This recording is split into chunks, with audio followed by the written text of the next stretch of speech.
I entered the eerie world of South African horror.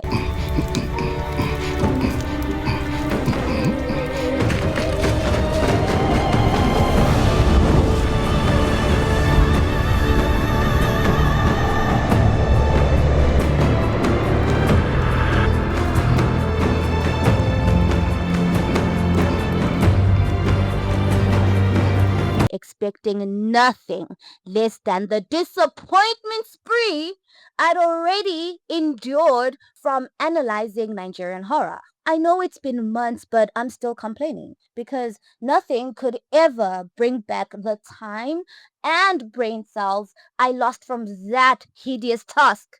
Sorry for shouting, and hopefully my makeup is not bothering you. Spooky season. There's something about him. It's like he's from the 1940s or something. He calls me darling. Love you more than you'll ever know.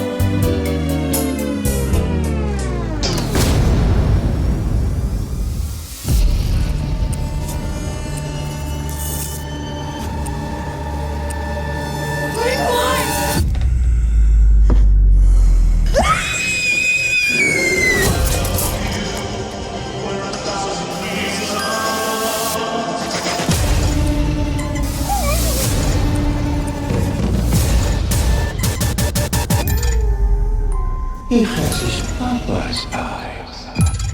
Speaking of spooky season, since it's spooky season, I thought, why not do South Africa? Pause. Doing the entire country would be insane. I'm progressive, not that progressive. I expected nothing short of third world production and poor storytelling on this quest. I had zero faith in South Africa, to be honest. Maybe it's the trauma of being African and still optimistic, but safe to say, I was surprised. I was shocked to say the least. Here's the thing though, the South African horror genre, it's largely run by white people. From the actors to the directors, producers, storylines, everything about it screams Western. And honestly, it makes sense. Kind of. Our film industry was built on colonial foundations. The people who had access to cameras, funding, and storytelling power were white. So the stories, the style, even the fears reflected that gaze. And when apartheid ended, the system didn't magically reset, it just rebranded. In short, South African horror looks Western because it was born Western. My naam is Anna.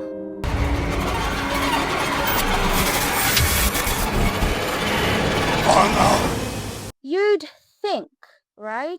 With all the superstitions we hoard in black communities, that our horror films would reflect our cinematic horror views. Well, some do, yes, but the majority, not at all. Because of the hands holding the genre, this didn't shock me. This country hosts a cocktail of races. Because of what I was exposed to, I thought, okay, maybe we need more color in the mix. You know how Netflix loves to overcompensate a show full of black people with one awkwardly placed white extra to scream diversity? It's like black Americans critiquing Hollywood tropes where inclusivity often feels like pity. I wanted the same kind of acknowledgement for South African white folks. Ganti! Turns out they've been doing their own thing. I didn't know we had this many white actors in the country, to be honest. Turns out white folks have their own creepy cinematic universe and they're doing it well. Not here to throw shade. The Indians are doing their thing too, and the Chinese, baby, the Chinese, we owe them billions. We owe them billions, so they are focused on infrastructure and land. Okay? But underneath all this is a faint stench of segregation lingering from the old days. It's like the apartheid's ghost never left the set. But we are not here to get all political about the South African film industry, although apparently some of the actors are broke. And I'm just here thinking, like, what actors are broke? Because the Caucasians, the white actors, they not broke. Baby, I watched these films. These people have budgets for their movies. Like, they have the budget, they have the funding, they have everything. If we're not seeing them in main media, like where are they? They competing abroad, baby. So they've got money. The Indians, psh, hella bank there. So the ones struggling are the blacks. I digress though. I digress. We're not getting political. I digress. Horror in South Africa has always been underappreciated. We were a colony, so the earliest entries were white centered, again, for obvious reasons. Take Yanni Tutsi's Johnny Goodbye, a film aired in 1970. It's set in a mental institution. It tells the story of a patient who's alienated by his peers and ends up framed for someone else's crime. It's creepy only if you like Western thrillers from the 70s. Then there's My Bruce Brill, My Brother's Glasses, aired in 1972. Picture this. A man kills his blind twin and casually strolls around in his brother's glasses. These films weren't reflecting black culture, folklore, or the superstitions we carry because, well, they weren't meant to. He who holds the pen tells a different story, a distinct one. And back then, black South Africans did not get a chance to hold the pen. So that's why South African horror has remained largely white centered. They set the tone, built the infrastructure, and somehow kept it going for decades. So instead of ranting about it, I thought, why not watch the films anyway and make a tier list, put them where they truly belong, and don't worry, they aren't in any particular order because I'm a freak. Yeah, I'm a freak. We do things spontaneously out here. So buckle up. Let's rank South African horror from the ones that haunt your soul to the ones that make you ask, why did I just waste 2 hours of my life? Here's the tier list. In number one, we have colonial residue.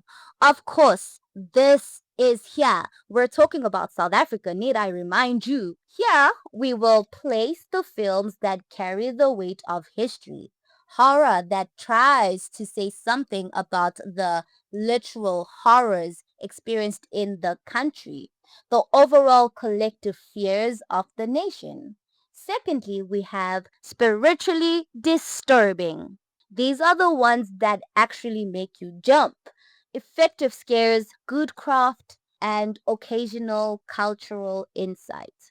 Thirdly, we have kind of creepy, kind of confused. What's going on here? Almost there, you know? Boo, not boo. My dad jokes. You guys are gonna get more of these dad jokes. You leave thinking, I see what you were going for, but maybe next time? This tier is ambitious horror that trips over its own ambition. Fourthly, we have cheap screens, low budget, poorly written, and clearly no one respected my time. Every single person in this film looked at me and said, it's fine to waste their evening. And they did. Lastly, we have a sin. Yes, that's right, a sin. To sin is to miss the mark. And that's what these movies did. They missed the mark, okay? They did it absolutely well. They were spectacular with it. Chef's kiss. Mwah. They missed so well, it almost deserves applause. Not from my hands, but from my ass cheeks because ass, the movie's ass, shit. So the movies that will go into this tier are a true cinematic crime. So grab some food, a bev, something for your mouth, and let's rank these horror films.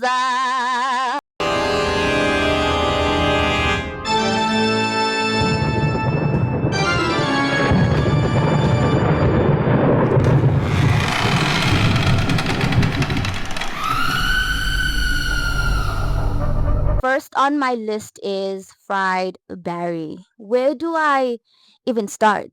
Conceptually, this movie is brilliant. A drug addict possessed by an alien or aliens, we do not know because we never get to see them.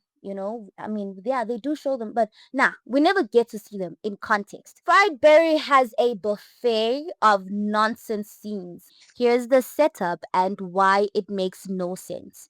Barry, the heroin addict, our protagonist, gets abducted by aliens in a grimy Cape Town alley. The aliens probe him literally, inject him with strange fluids, and send him back to Earth possessed or cloned by one of them. We don't know. What follows is an absolutely unhinged montage of him wandering through the city, dancing in clubs, doing drugs, plugs, and having random casual encounters, all while making strange facial expressions and saying almost nothing. It's not clear whether he's still human or a full alien. It's also not clear if the alien is learning to be human or just vibing. Why was Barry chosen? We don't know. He was just possessed. Visually, the movie is trippy, chaotic, and oddly hypnotic. But narratively, it makes zero sense. It's just Barry floating from scene to scene as the audience tries to decode what the hell is going on. Barry is played by Gary Green.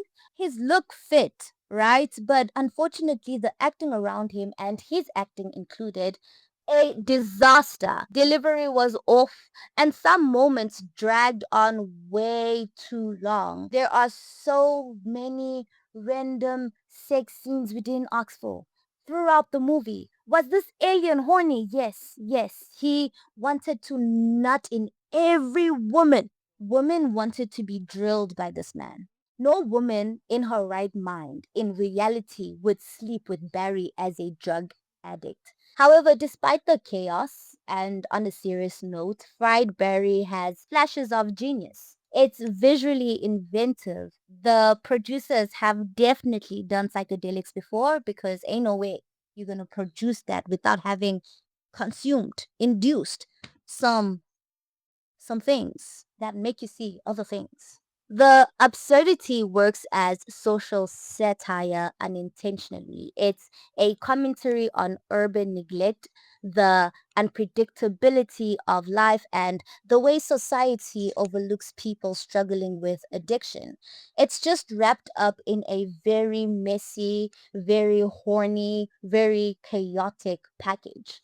This goes into the kind of creepy, kind of confused tier because it's conceptually brilliant, visually audacious, but plagued by bad acting, pacing issues, and questionable choices. So it gets a solid 3 out of 10. Next. Glasshouse. Now, this one had me hooked from the start. Conceptually, it's way tighter than Fried Barry. A family isolating themselves in a remote greenhouse because apparently that's the new safe space. Glasshouse is one of those rare South African films that manage to feel both intimate and apocalyptic. It's set in a world poisoned by a toxin that erases people's memories. The claustrophobic greenhouse, where a family isolates themselves from the outside world, becomes both a sanctuary and a prison. Visually, the film is stunning. Mwah. Every frame looks intentional. The muted tones, soft lighting, and vintage costuming make it feel timeless, almost dreamlike. But beneath the surface beauty lies a slow psychological unraveling. You can feel the tension in every glance, every careful spoken line. It's about memory, trauma, and control, how families rewrite history to survive, and how isolation distorts truth. The forgetfulness plague can easily be read as a metaphor for post apartheid amnesia, a society trying to erase its past scenes rather than confront them. The blurred boundaries of kinship, though disturbing, reinforce the idea of a world collapsing inward. While the performances are strong, the script occasionally feels emotionally distant, but overall, Glasshouse is one of the few South African horrors that doesn't rely on cheap scares or any tropes. It's a meditation on memory, trauma, and survival. Glasshouse lands in spiritually disturbing, smart, well crafted. Like, shout out to the actors, they did very well. The horror is crafted beautifully. It has subtle scares and enough substance to make you feel like your time wasn't wasted. They did well. This one gets a solid 7 out of 10. Next. All right, this little gem is from 2002. So every time I was watching it, I had to just tell myself, not me like low key pressing down my lace. I had to remind myself, girl, girl, girl, this film is from 2002. This film, calm down, is from 2002. So I was willing to grant it some grace. Conceptually, the movie is straightforward, snakes terrorizing unsuspecting humans. It's an anaconda wannabe. The snakes themselves are creepy. I give them that. I will give them that.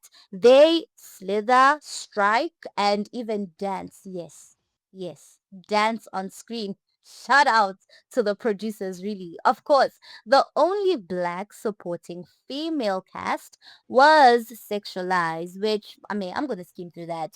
I mean, objectification of black women in media has always been a thing, especially in media that's highly controlled by white people.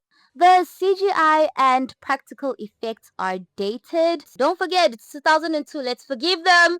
And for the third world production, you can feel the filmmakers trying. They tried. E for effort. I mean, it counts for something. Overall, Snake Island has zero subtlety, zero social commentary, zero cultural resonance. What it does have is chaotic, low budget energy that makes you laugh and scream only if you have snake phobia. So, Snake Island is going to cheap screams, entertaining and ridiculous. Overall rating 2.5 out of 10. Next. This is recent, by the way, released in 2021. So I'll be harsh, very harsh. Good Madame, oh boy, I genuinely wanted to like this one. Conceptually, yes, you guys will hear this a lot because all of these films are great as a concept. Execution, I don't know what happened. I don't know what happened. I don't know what happened. So conceptually, it had potential. This idea of supernatural forces interacting with human servitude, the haunting domestication of black people, even beyond death. Brilliant! Mwah! Chef's kiss. It had get out potential easily. Easily. There was room for psychological tension, ancestral horror, and sharp social commentary. But the writers, oh boy, oh god, the writers failed spectacularly. Like, they did a good job at writing bad scripts. Oh my god, being a critic is fun, ne?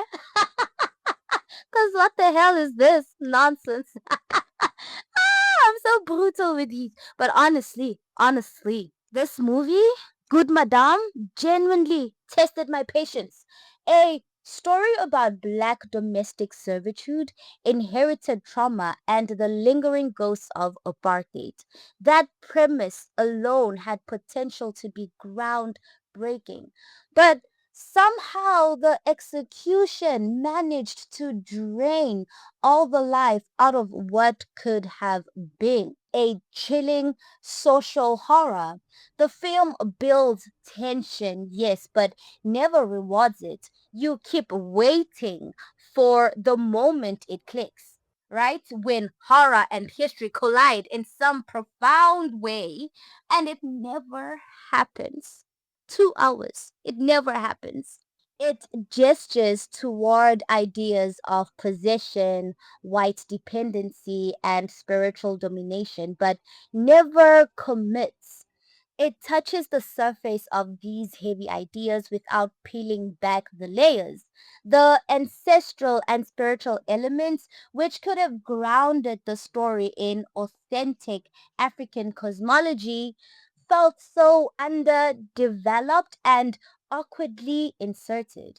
Even the acting suffers because of the script. The leads try to sell the paranoia and grief, but they are working with flat dialogue and clumsy pacing. The sound design does carry some weight, eerie, restrained, unsettling, but sound alone can't save a film drowning in half-baked ideas. And what hurts most is that Good Madame could have belonged in the colonial residue tier. It had the right themes, but it missed the mark entirely. Instead of a haunting reflection of a servitude and inherited trauma, it ends up being a slow, joyless crawl to nowhere. That's why Good Madame lands squarely in a sin. Conceptually rich but narratively hollow. Overall rating 3.5 out of 10. Next. Yo, Triggered actually surprised me. 3.5 points for the humor. The film knows how to land a laugh while the tension simmers. The premise is classic survival drama. A tight group of friends trapped in the woods. Friendship is put on the chopping block because somebody has to survive. It's very survival of the fittest energy. The film leans hard into a Western aesthetic and voice, jokes, one-liners, moral panic, and a cadence that tries to mimic youth films we've seen from the West. The problem is when you measure it next to the originators, think Hunger Games or modern team survival flicks, it ranks horribly low. Horribly. It does bad. Okay? Where it works, the humor actually opens up space for character. You feel the clique dynamics, the bravado, the petty jealousies. That levity makes the darker moments sting because you care a little about who's left. There are moments of real social observation, how young men perform toughness, how peer pressure corrodes empathy. Where it falters is the film really deepens beyond surface archetypes. Characters feel like tropes who say clever lines rather than people with knock on psychological complexity, but it also flattens opportunities to make the story feel rooted in a unique South African youth experience. That is a shame. The local context could have elevated the moral questions into something sharper. Bottom line, Triggered is a film that's enjoyable in the moment, but it's also a missed opportunity. It borrows Western templates without fully translating them into a local psychological complex statement. So I'm going to place it in kind of creepy, kind of confused because the film wants to be sharper than it is. So it gets a 4 out of 10. Next. The Tokoloshe. Now this one actually creeped me out a little. Could they have done better? Absolutely. It's honestly concerning how we fail dismally to create something truly edgy and terrifying from our own folklore. Our own folklore. At this point I'm struggling to understand. Blaming it on lack of funding feels lazy when people in this country get granted bail worth 400,000. Clearly, there's money somewhere, just not for art. The Tokoloshe takes a familiar South African myth and gives it a dark psychological twist. It's not at all jump scares and shadows, it's trauma horror. The story follows a woman battling inner demons. I don't know why they made her force a westernized South African accent. You know the ones I'm talking about. King Chichala. You know the ones I'm talking about. Those accents. The strength of the Black Panther stripped away. What did he say? I'm still trying to figure out what accent is that. She spoke that way, and every time she spoke English, I hated it. I hated it because I'm like, this is not genuine, mama. This is not genuine, babe. It's not you. It's not you. Why did they do that? So she's a Kina who's mentally disorientated while also confronting something supernatural lurking in a hospital. Visually, the movie is gloomy, it's almost suffocating, and that works. The muted tones and the cold lighting make the air itself feel heavy, like grief you can't escape. You can tell the filmmakers wanted to use the Tokoloshe not just as a monster, but as a metaphor for silence, for fear, for the things we don't talk about as Africans, because the Gyaldam is walking around with trauma. Like she's walking around with trauma. She faced SA from her dad, and her mom took his side. So you can only imagine what she was going through as an adult. So a lot of South African women can relate to that narrative where an assault takes place in the family and the man is protected. And in that context or in that situation, the women tend to feel like the world is against them or they have a weak support system. A lot of women can relate to that narrative, but the film does stumble. The pacing drags, the characters lack depth, and some scares feel recycled. Yet, despite all that, the Tokoloshe still holds cultural weight. It taps into a specific kind of horror where spirituality, trauma, and poverty all live in the same haunted house. So the Tokoloshe lands in spiritual disturbing. Not perfect, but haunting enough to linger after the credits roll. They tried, so a 5 out of 10. Gaia. You see me blushing for Gaia? Like, finally, a film that made me sit back and whisper to myself, we're cooking, we're onto something, we're planting seeds, we are getting somewhere, we can be put on the map. This one is putting us on the map. And it actually did. Gaia did pretty well globally. I genuinely loved this one. Let me put my critique hat down and just glaze for a minute because this film had me hooked from the start to the very end. It's eco horror done right, layered, eerie, and symbolic without trying too hard. The story follows a forest ranger who stumbled into a world ruled by a strange fungal ecosystem and two men who worship it like a god. From the jump, it's giving Mother Nature fights back energy. Mother Nature's like, but with an African accent and philosophical weight. Visually breathtaking, the cinematography alone deserves its own altar. The use of natural light, the textures, the dampness, you can smell the forest through the screen. Like, come on! And that is rare for the third world, okay? It's a movie that's unsettling but beautiful, a kind of horror that's less about jump scares and more about decay, guilt, and the consequence of human greed. Underneath all the spore dusted madness, Gaia feels like a commentary on consumerism and humanity's arrogance in trying to dominate nature. It's the same arrogance that once justified empire, and now in the film, it's punished by nature itself. The horror isn't supernatural, it's karmic. So, yes, Gaia goes into the colonial residue tier.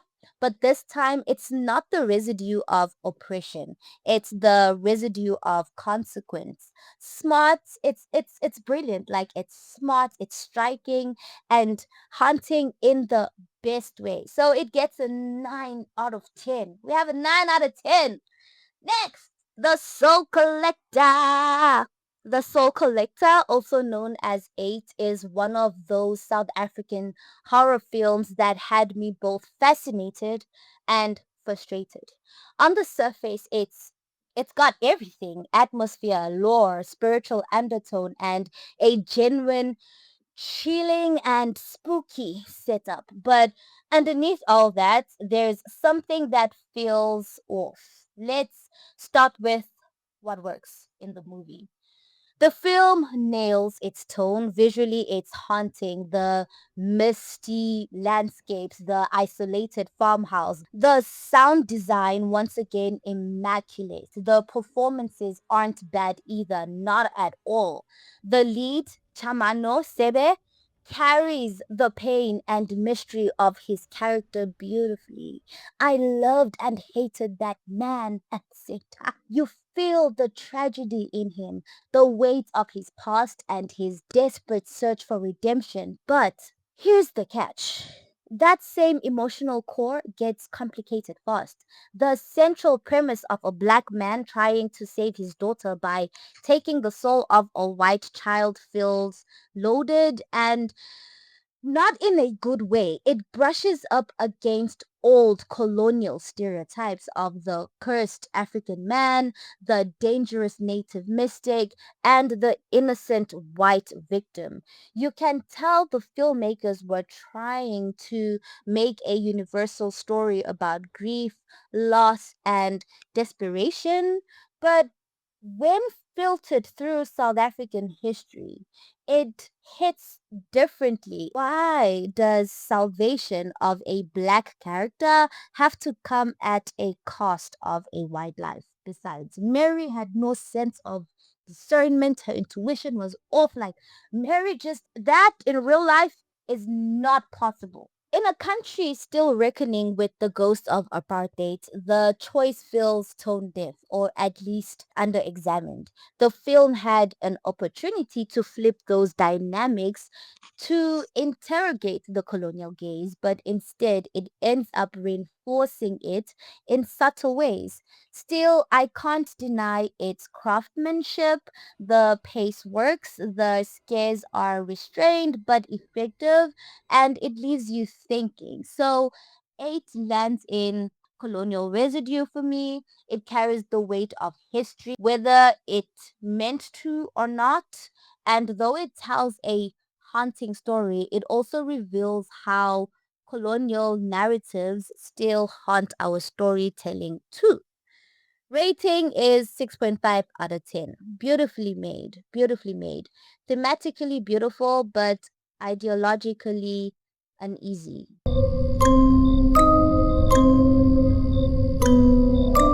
I discovered an entirely new sphere of African art, one I didn't even know existed. South African horror. It's different, and honestly, I'm still trying to wrap my head around just how much it surprised me. You know what's crazy, actually? I forgot to mention District 9. Apologies. Talk about disrespect. That movie was ahead of its time. For 2009, the CGI alone was insane. But beyond that, it felt real. The humor, the chaos, the very South Africanness of it all. Aliens in Jersey? Of course, there'd be commentary. Of course.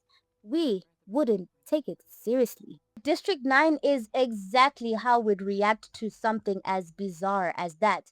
Sure, the movie is not perfect. The Nigerian stereotypes, which were prominent in media at the time, showed face. Fair. There are a few script flaws that stand out. Yeah, sure, cool. But even with all that, I'd still give it a solid 10 out of 10 because District 9 captured something that most local horror still struggles to balance today. It was political, funny, horrifying, and uniquely ours. It showed that we can tell strange, otherworldly stories without losing our authenticity. South African horror is trying to get to know itself. It's still figuring who it wants to be. There's awkwardness, sure, but there's also creativity, boldness, and humor. It's a genre in a conversation with itself, trying to merge folklore with film, superstition, and psychology. I think part of the problem is that we've been conditioned to see Western cinema as the gold standard high up in the ranks. But is it really conditioning or is it facts? Because truthfully, 9 times out of 10, the presumption is correct. Our films often fall short. I'm not trying to be a negative gremlin fighting off imaginary directors who don't give a flying fish cake about my opinion.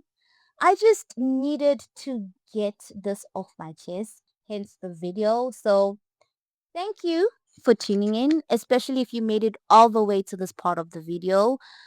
Get used to seeing my face often because I fought all my demons and I'm not hiding behind excuses anymore.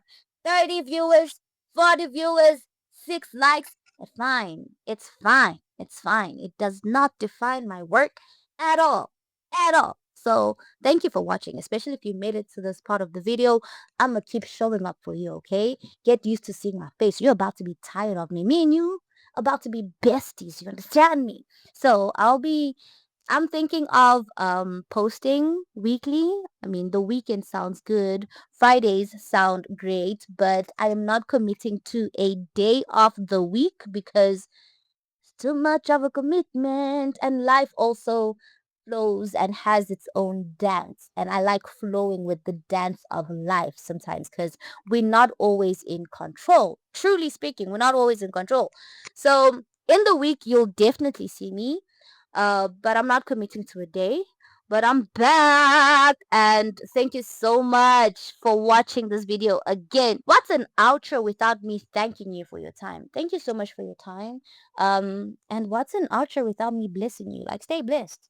Like, simply because you exist and because you found my corner of the internet. So may you remain blessed. You understand?